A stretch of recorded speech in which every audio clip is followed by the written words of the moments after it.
मेरा अभियान बदलेंगे बिहार। अभी हम चनपटिया के एफसीआई फील्ड में मौजूद हूँ। यहाँ पे कई गांवों से दूर दूर के बच्चे आते हैं, कसरत करते हैं और दौड़ लगाते हैं। कहा जाए तो बिहार पुलिस के जो बच्चे तैयारी करते हैं वो इसी फील्ड पर आकर दौड़ने की तैयारी करते हैं। एसएसजीडी का जो बच्चे तैयारी करते हैं वो यहीं पर आकर दौड़ लगाते हैं। आज हम इसी सिलसिला में बात करेंगे। बहुत से बच्चे पैसा लेकर फंस जाते हैं, इसको भी हम खुलासा करना चाहते हैं। तो दलाल से बचकर रहना चाहिए। हाँ, नहीं, हम अपने मेरिट और अपने दम पर बुझिए कीजिए। हाँ, अपने दम पर लड़ना चाहिए। आपने अपने मेरिट से जॉब लीजिए। यानी जो बिचौलिया है उसके फेरा में नहीं पड़ना चाहिए। वो ऐसा ही क्या करेगा, पैसा ले लेगा, अपना मेरिट से निकाल लीजिएगा, वो कहेगा हम करा दिए। ऐसा ही होता भी है। ऐसा ही नहीं हुआ तो काट छाट कर पैसा दे देगा, चाहे नहीं देगा। आपका कर सकते हैं, कुछ नहीं कर सकते। अच्छा ये बताइए, सरकार जो है कब्रिस्तान, श्मशान पे, मंदिर पे, मस्जिद पे चंदा या बजट पास कर देती है, लेकिन कहा जाता है कि आप लोग इस देश के भविष्य है। तो बिहार सरकार या केंद्र सरकार को माने जहाँ फील्ड है, जहाँ बच्चे दौड़ते हैं और देश के सेवा में जाते हैं, तो उस फील्ड की व्यवस्था सरकार को करनी चाहिए कि नहीं करनी चाहिए? एकदम करनी चाहिए, करनी चाहिए। अच्छा यहाँ पर क्या क्या समस्या है? बहुत सारा साधन का प्रॉब्लम है यहाँ पे। मतलब दौड़ने में यहाँ पे पानी लग जाता है फील्ड के चारों ओर। अंदर में ग्राउंड में भी पानी लग जाता है। वो समतल टाइप का नहीं है, वो खाला ऊंच टाइप का है। यहाँ पर साधन का भी बहुत प्रॉब्लम है। जैसे एक्सरसाइज करने के लिए कुछ कुछ साधन होना चाहिए नहीं, जो जिम उम में रहता है वगैरह वगैरह, वहाँ यहाँ पर होना चाहिए। वो सब नहीं उपलब्ध है। गाछ का भी कमी है, थोड़ा मोड़ा है। चारों तरफ वातावरण सही होना चाहिए। यहाँ पर बहुत सारा का प्रॉब्लम है।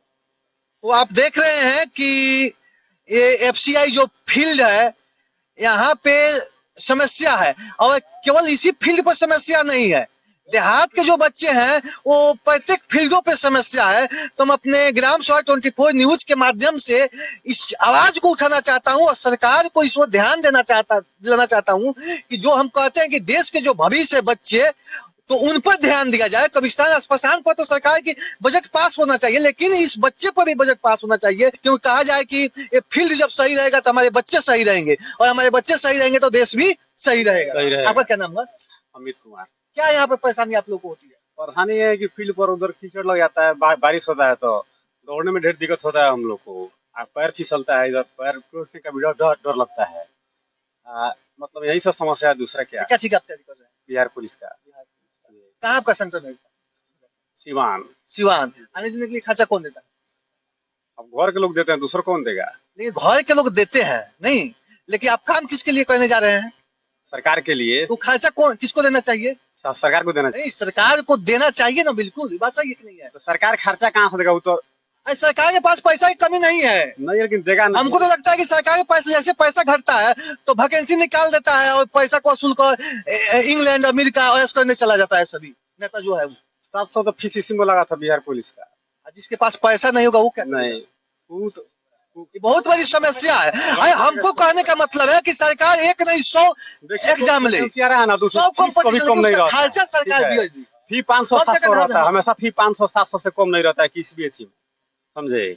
आप फीस के लेकर बहुत ऐसे छात्र छोड़ देते हैं, फॉर्म नहीं डाल पाते हैं। देखिए आपका बैकग्राउंड क्या है तो हम नहीं जानते हैं, लेकिन बहुत ऐसे माँ भी होती है जो अपना गहना बेचकर बच्चों में लगा देती है। ये ऐसा ही है। तो समस्याएं बहुत सारे हैं। जिसका गार्जियन, जिसे कोई लड़का पढ़ने में तेज हो, मतलब लोग जनरल कंपटीशन के देश के भविष्य में आगे बनना चाहता हो, अगर उसका आर्थिक स्थिति कमजोर हो, अगर उसका घर का गार्जियन जैसे पहले के लोग होता है, कितना पढ़ लेता है तो होशियार हो जाता है, तो अपने बच्चे को पढ़ाने में पूरा, यहाँ तक कि अपना खेत बाड़ी, यहाँ तक अपना जान भी झोंक जाता है मैंने करने के लिए, आगे बढ़ाने के लिए। आज जो अगर इस टाइम के लड़का वो पढ़ना चाहता है, वो आर्थिक स्थिति खराब है, उसका गार्जियन पढ़े, अगर मैंने सोचता है कोई भी अपने बच्चे को पढ़ाए, अगर नहीं कर पाता है, वैसे हमारे जैसे कितने मतलब बच्चे हैं जो आगे बढ़ना चाहते हैं, घर की स्थिति में जकड़ के पीछे रह जाता है। इस सबको मकसद है, इस सबको आगे बढ़ाना चाहिए, सरकार को देखना चाहिए।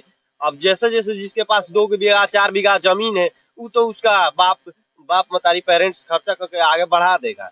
अगर पढ़ने में भी कमजोर होगा तो एक से काल टीचर भेटते मिलेंगे जो पढ़ा के आगे निकाल देंगे। और जो पढ़ने में खुद एक्सीलेंट है, टैलेंट है, व्यायाम करने में, एक्सरसाइज करने में, देखिएगा कितना कितना फील्ड पर इतना एक्सीलेंट होता है कि उसके सामने कितना धनिक का लड़का चाहे सरकार कहीं का लड़का हो नहीं टिक पाता है, एकेडमी का आदमी भी नहीं टिकता है जो दौड़ाता है। अब बताइए उसका नौकरी नहीं हो पाता है, 5 साल 10 साल इस तरह गंवा देता है, एज निकल जाता है, 30-35 निकल जाता है, नहीं कुछ फॉर्म भर पाता है।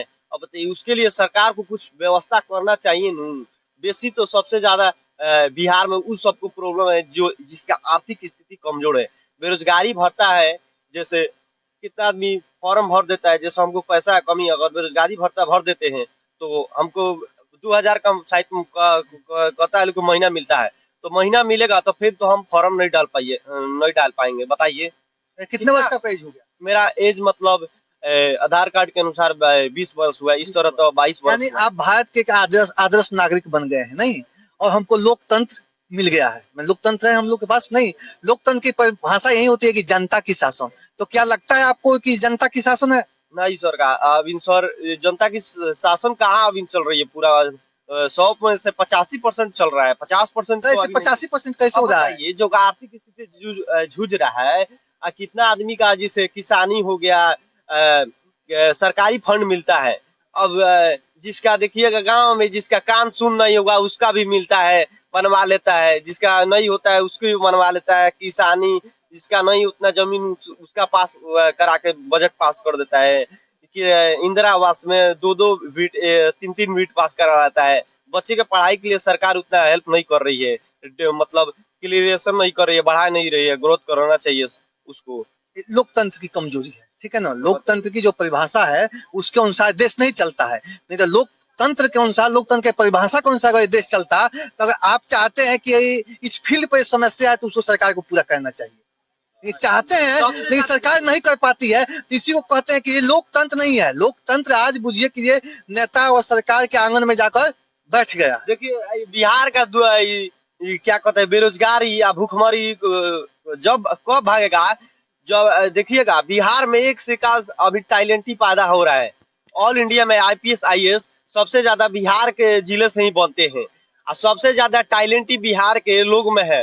तो संस्कृति सभ्यता अगर देखिएगा ज्यादा बिहार में ही है। दुर्गा पूजा चाहे कोई भी हो, यहाँ के लोग टैलेंटी है। बिहार सरकार बिहार को पीछे छोड़ रही है, बजट पास करने में लगी है। ऐसा बजट पास करती है जिसमें स्टूडेंट का कोई भला नहीं होता है।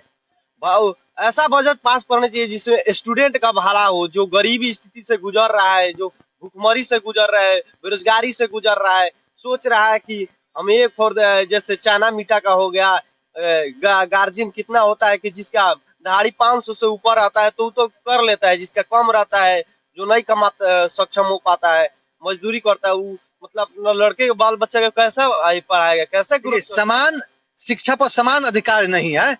अगर समान शिक्षा का समान अधिकार का मतलब ये हुआ कि सभी किसी को, जैसे आप मानते हैं कि ट्रेन में सफर करते हैं, किसी को मैंने एग्जाम में जाते हैं तो, लेकिन वही गरीब का लड़का होगा वो बुझे कि उसी में लटक कर जाएगा, लेकिन वही जो मैंने अच्छे परिवार का है वो इसी में टिकट कटा कर जाएगा। उनका एज भी निकल रहा है, अब लास्ट एज भी था हम लोग का। अब बिहार पुलिस में कब सेटिंग हो जाता है, कभी कुछ होता है, कभी कुछ रहता है। तो ये सबसे बड़ी समस्या है कि हम लोग का जॉब नहीं हो पाता है। आज तक हम लोग फील्ड में दौड़ रहे हैं, उम्र जॉब हो या ना हो, ये समस्या है कि सरकार की व्यवस्था नहीं है विद्यार्थियों के प्रति। व्यवस्था के मतलब हुआ, एक सिस्टम का मतलब हुआ कि विद्यार्थी अगर अपना तैयारी कर रहा है तो उस तैयारी का पूरा खर्च सरकार उठाती नहीं, ऐसा तो सरकार करती नहीं है। यहाँ पर सड़क पे पानी जलजला लग गया, एक खेत है, तो सरकार को यहाँ पे बजट पास करके इस फील्ड पर आने के लिए सही मार्ग बनाना चाहिए, और यहाँ एक्सरसाइज के लिए जिम हो या दौड़ने के लिए चारों ओर पट्टी जो होता है, जो बहाली में कोई असुविधा ना हो बच्चे के लिए, ऐसी व्यवस्था होनी चाहिए। क्योंकि कहा जाता है यही सब बच्चे हैं जो देश के भविष्य है, और जब बच्चे सुरक्षित रहेंगे तो देश सुरक्षित रहेगा, हम सुरक्षित रहेंगे। क्योंकि आने वाले समय में यही इस देश के कर्णधार होंगे, इस देश की जिम्मेदारी इन्हीं लोगों के कंधे पर दिया जाएगा, और इन्हीं के कंधा जब हम कमजोर कर देंगे तो देश हमारा कमजोर हो जाएगा, तरक्की नहीं करेगा। इसी के साथ जय हिंद, जय भारत।